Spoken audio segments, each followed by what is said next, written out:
This is the vocabulary for lesson 4.3. We have the product of powers property. The definition is multiply powers with the same base by adding their exponents. Here's the example. In symbols, if we have a to the m power times a to the n power, we have to keep our base the same, a, and add our exponents, m plus n. Here's an example with numbers. 2 to the 4th power times 2 to the 3rd power. The bases are the same, so we keep it 2 and we add our exponents 4 plus 3, or it's 2 to the 7th power. So here's what it looks like when we take it out and show all our repeated factors. We have 10 to the 1st power times 10 to the 3rd power. So 10 to the 1st has 1 factor, 10 to the 3rd has 3 factors. So we'd add them up and we get 10 to the 4th power. A monomial is a number, a variable, and the product of numbers and or variables. So here's examples of monomials. You can have 80, which is a number, x is a variable, or a product of numbers and variables like 8x. Monomials do not contain addition or subtraction. The quotient of powers property, the definition is divide powers with the same base by subtracting their exponents. So here in symbols we have a to the m power divided by a to the nth power. So we keep our base the same, a, and we subtract our exponents, m minus n. A cannot be equal to 0. Here's our example, 3 to the 6th power divided by 3 to the 2nd power. So we keep our base the same, 3, and we do 6 minus 2, or it's 3 to the 4th power. So here it is writing out our factors. 4 to the 5th power, so we have 4 being repeated 5 times. 4 to the 2nd power is 4 being repeated 2 times, and we cross off the same factors. So we're dividing by 4 and dividing by 4 again. So we're left with, in our numerator, 4 times 4 times 4, which is 4 to the 3rd power. Notes 4.3, multiplying and dividing monomials. The objective is to multiply and divide monomials. Our Common Core state standards are listed in our mathematical practices. Our first part says, solve each of the following using positive exponents. So in our first example, we have 3 to the 2nd power times 3 to the 4th power. We have the same base. We keep it as 3, and we add our exponents, 2 plus 4, so we get 3 to the 6th power. Number 2, we have y to the 7th power times y to the negative 4th. So we have y to the 7th plus the negative 4th power.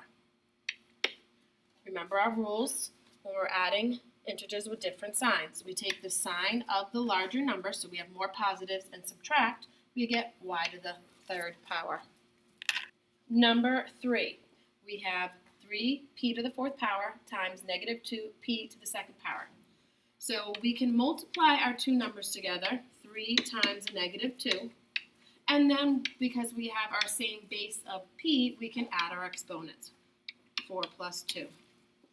3 times a negative 2 is negative 6, and our 4 plus 2 with our exponents gives us 6. So our answer is negative 6p to the 6th power. Number 4, negative 4n to the 3rd power times 2n to the negative 6th power. Let's take out our factors, negative 4 and negative 2, and let's group together our n that has the same base, 3 plus a negative 6. So negative 4 times 2 is a negative 8. And then we can have our n, and 3 plus a negative 6 is negative 3. We take the sign of the larger and subtract. But the directions say use positive exponents. So that means that our n to the negative 3rd power needs to be moved down to the denominator to become positive. So it's negative 8 over n to the positive 3rd power. Number 5. Negative 10x to the negative 5th power times negative 5x to the 3rd power. We can group together our negative 10 and our negative 5 because they're not the same base, but our x's are the same base, so it's x to the negative 5th plus the 3rd. So multiply our numbers together. We have negative 10 times a negative 5, which gives you positive 50. Our base is x, and it's negative 5 plus 3. To give you negative 2. Again, we do not want a negative exponent, so we move our negative exponent to the denominator, and it becomes positive. So our answer is 50 over x squared. Number 6, negative 5x y to the 3rd power times negative 8x to the second y. So again, -5 and -8 are not the same bases, so we'll group those together. And then we have x, and this x is x to the first power plus x to the second. And then we have y to the third, and this is y to the first, plus 1. So we multiply a -5 times a -8, which is a positive 40. We have our base of x, and when we add our exponents, we get 3.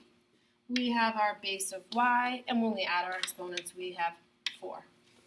So 40x to the third, y to the fourth. Solve each of the following using positive exponents. In the examples here, we have division problems. So now we have to subtract our exponents if they have the same base. So number 1 says y to the -5th over y.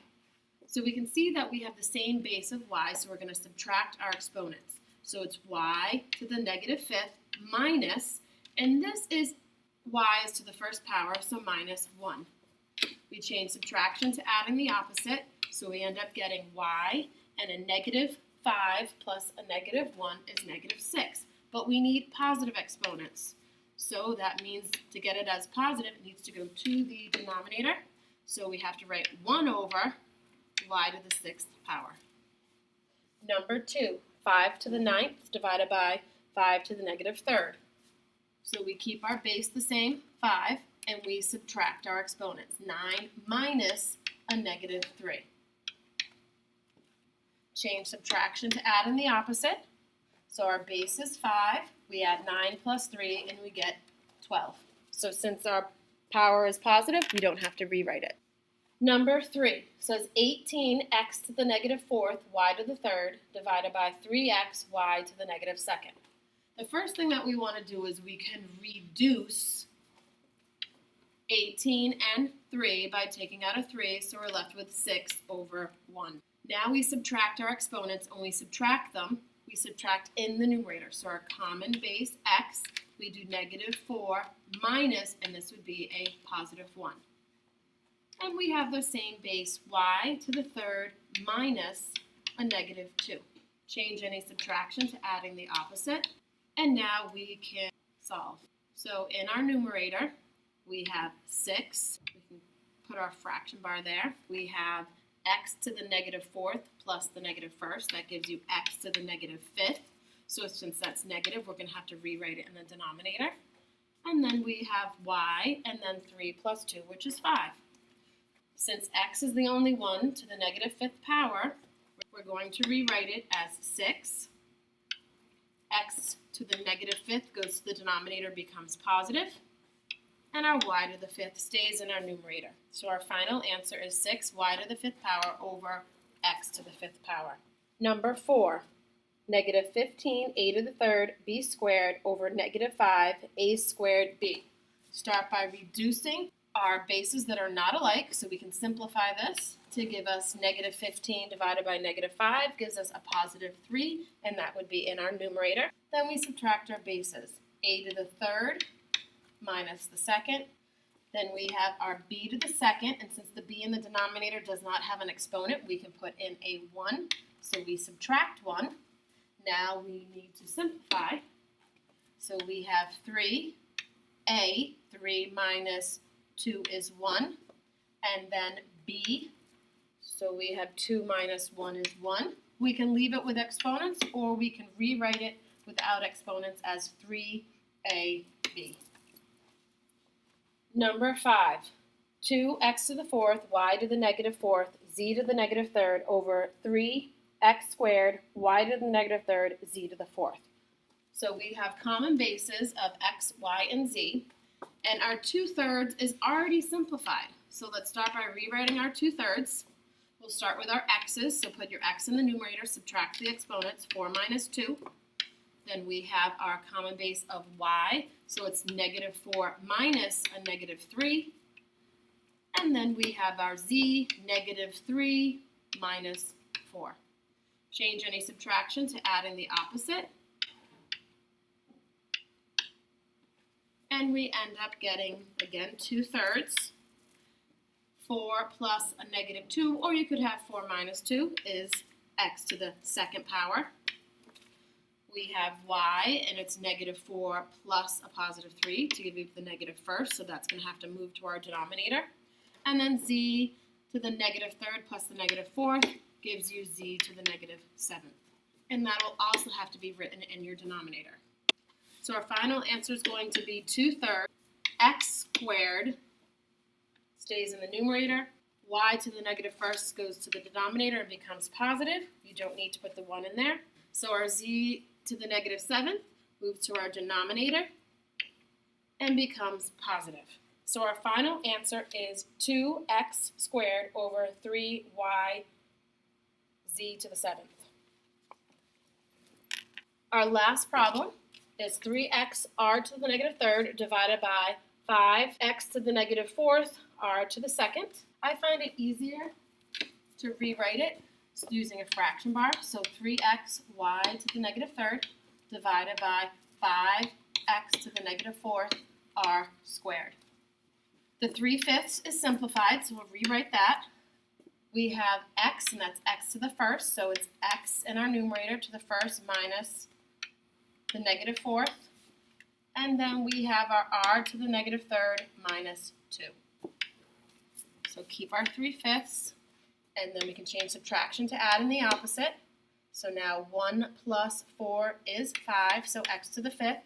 R to the -3 plus a -2 gives you r to the -5th. Since it's negative, we're going to have to rewrite that and put it in your denominator. So let's rewrite the 3/5 since it's already simplified. X to the 5th stays where it is because it's positive. The r to the -5th moves to your denominator and becomes positive. So our final answer is 3x to the 5th over 5r to the 5th.